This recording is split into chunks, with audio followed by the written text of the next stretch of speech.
Iman itu sama dengan percaya. Sekarang iblis itu oleh Allah di dalam Al-Quran disebut wakana minal kafirin, termasuk golongan orang yang kafir. Nah, sekarang iblis itu percaya nggak dengan adanya Tuhan? Ayo, percaya nggak? Ya percaya itu. Orang dialog, orang iya, dialog masa nggak percaya. Iya. Oleh Allah iblis nggak disebut beriman, beriman. tidak disebut mukmin. Islam, iman, ilmu itu kan penting sekali.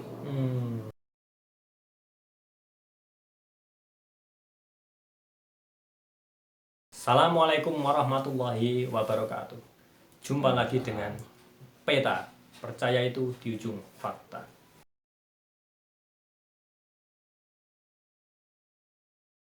Kesempatan kali ini kita mau melanjutkan part yang kedua kemarin, yaitu part mengenai masih kemarin tema bahasa, maka kita akan lanjutkan ke part ketiga ini.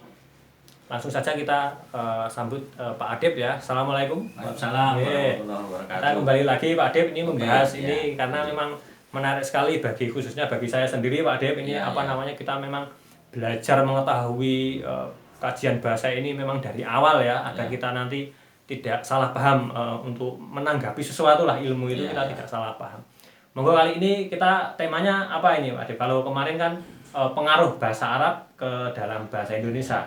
Kalau kali ini apa yang mau dibahas? Ya, terutama bahasa Arab itu kan nanti pada akhirnya akan kita ketahui bahwa bahasa Arab itu tidak 100% persis dengan bahasa Al-Quran. Nah, makanya nanti pengaruh bahasa Arab dengan bahasa Al-Quran ini akan kita bandingkan. Nah, saat ini kalau Mas Ain tahu nggak perbedaan utamanya antara bahasa Arab dengan bahasa Al-Quran itu atau bahasa Islam itu?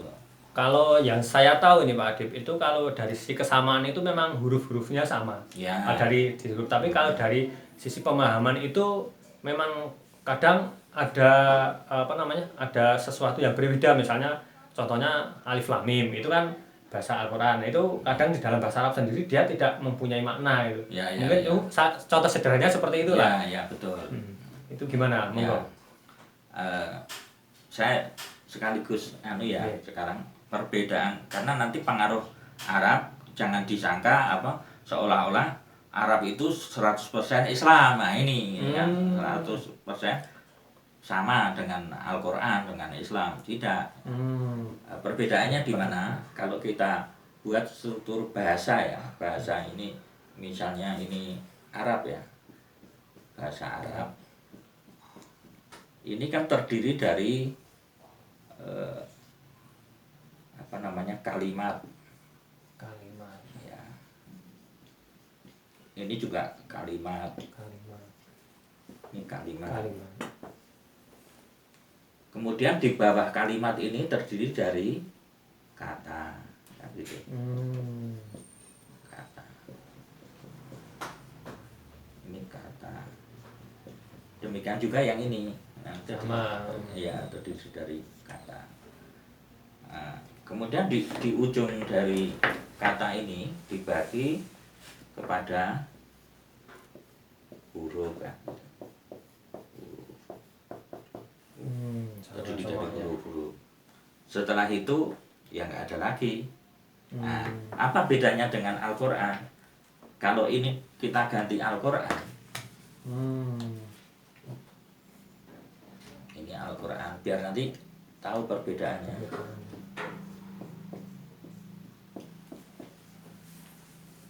Sebelum kalimat di atasnya ini ada namanya surat. Sebentar ya. Ini saya buat aja ya. Al-Quran terdiri dari surat. Nah, kita tahu jumlahnya semuanya ada 114. Nah, di dalam surat ini ada ayat. Nah, ini ada ayat. Ada ayat. Kemudian ini juga. Sama, itu sama. Sama. Nah, baru di sini ini nyambung ke Arab tadi. Di bawah ayat ini ada kalimat, di bawah kalimat ini ada kata, ini ada kalimat dulu, ada kata, iya. baru ada huruf. Jadi strukturnya begini: surat, ayat, kalimat, kata, huruf. Sedangkan Arab tadi kan cuman dari kalimat, kata, dan huruf. Dia tidak mengenal surat, tidak mengenal ayat. Jadi kalau mengartikan sesuatu secara Arab itu bebas, karena tidak terikat oleh surat ataupun ayat. Tetapi kalau kita ngambil dari Islam, dari Al-Quran, kita terikat. Ini di surat apa, ayat berapa. Itu ceritanya. Jadi ini kaitannya, tema ini adalah kaitannya bahasa Arab dengan bahasa Al-Quran atau gimana? Iya, bahasa Arab dengan bahasa Islam atau bahasa Al-Quran.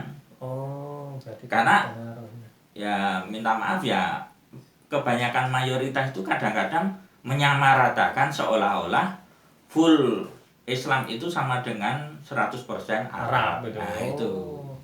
Jadi seolah-olah kalau udah Arab itu udah Islam, udah gitu. Islam. Tulisannya sama, gitu. Ya. Hurufnya sama. Nah, sekarang kalau kita misalnya mengunjungi kota-kota yang berbahasa Arab, misalnya di Timur Tengah ya ada Abu Dhabi, ada nama Qatar, ada Arab, ada Yaman, ada Palestina misalnya. Itu kan ada koran, ada majalah. Itu tidak semuanya Arab, tidak semuanya Islam, tidak semuanya Al-Quran. Gitu. Bahkan di sana memang orang-orang non Islam kata itu banyak juga ya, dengan memakai huruf-huruf Arab itu banyak itu. Terutama Lebanon itu juga banyak Nasraninya Kristennya. Bahkan kalau nggak salah di Lebanon itu mayoritas itu Nasrani itu. Tapi bahasanya ya Arab. Tapi kan cerita tentang konten isinya kan nggak terikat dengan Quran, dengan yang masuk orang Nasrani terikat dengan surat ayat ya enggak lah.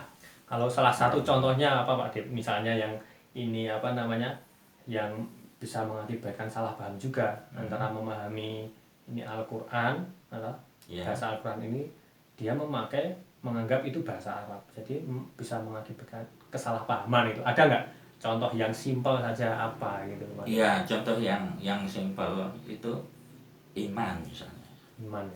Iman itu bahasa Arab ada, mengenal bahasa Al-Quran juga ada. Tetapi kalau kita ambil dari bahasa Arab, kebanyakan kita itu ya mengartikannya sekedar ya percaya. Karena di kamus itu memang ada, memang benar gitu. Memang ada ya. Tetapi kalau misalnya iman itu sama dengan percaya. Sekarang orang yang beriman itu kan mukmin ya. Mukmin. Ini juga satu PR bagi kita. Kalau memang benar iman itu percaya, dan terutama ya kalau dalam dunia Islam, iman itu percaya, yang pertama kali yang rukun iman kan percaya kepada adanya satu Tuhan, yaitu Allah kan gitu. Nah, nanti di surat Al-Hasyr itu ada istilah Allah itu mempunyai Al-Asmaul Husna, itu Al-Mu'min. Coba. Al-Mu'min. Ya. Nah, kalau mukmin itu orang yang percaya, Allah itu percaya kepada siapa? Wah, ini. Nah, ini nanti berat ini. PR ini. Jadi coba dilihat di surat Al-Hasyr. Itu berarti secara pemahaman itu, kalau untuk memahami istilah iman itu dari bahasa Arab sendiri nanti mengakibatkan kerancuan. Apa nanti? Contoh lain biar biar agak anget kalau kita misalnya iblis ya. Iblis itu oleh Allah di dalam Al-Quran disebut wa kana minal kafirin, termasuk golongan orang yang kafir. Nah, sekarang iblis itu percaya nggak dengan adanya Tuhan? Ayo, percaya nggak? Ya, percaya itu. Orang dialog, dialog langsung nggak percaya. Iya itu. Tapi kan oleh Allah iblis nggak disebut beriman, Beriman. tidak disebut mukmin. Nah itu kan beda kan. Jadi ya nangkap ya. Jadi problemnya memang pengertian iman itu memang kalau diartikan dengan pakai bahasa Arab diartikan percaya itu apa namanya justru pendangkalan dan malah mengakibatkan kebingungan sendiri sebenarnya kalau dikaitkan dengan adanya iblis tadi, dikaitkan dengan pengertian-pengertian yang lain itu justru malah rancu. Banyak sekali nanti. Banyak sekali ya. Oke. Dan itu apa kalau kita terutama nanti kita pilih tentu saja kita nggak akan membicarakan bahasa seluruhnya ya, tapi poin-poin yang penting seperti istilah Islam, iman, ilmu itu kan penting sekali. Itu yang akan kita redefinisi, akan kita apa namanya pengertiannya ini akan kita cari yang. Tapi setelah misalnya ada perbandingan istilah kok ternyata berbeda ya, mau memakai yang lama juga monggo silakan. Ya. Itu lebih nyaman mungkin atau lebih setuju ya silahkan. Ini kan diskusinya kita apa masalah apa yang penting itu ini diambil dari mana, terus kemudian dalilnya apa, argumentasinya bagaimana. Yang penting kan kita punya rujukan ya, rujukan tidak asal tidak asal menyampaikan lah. Itu dulu Pak Dep ya. Kita lanjutkan nanti ke part berikutnya, kita sedikit aja dulu biar bisa menangkap pelan-pelan ini semua sobat-sobat peta yang ada di rumah ini. Oke, sobat peta sekalian, sekian dulu apa namanya part 3 ya dari kajian bahasa itu yang bertemakan pengaruhnya bahasa Arab ini ke dalam bahasa Al-Qur'an itu memang ternyata mungkin serupa tapi tak sama gitu. Jadi mirip lah istilahnya seperti itu.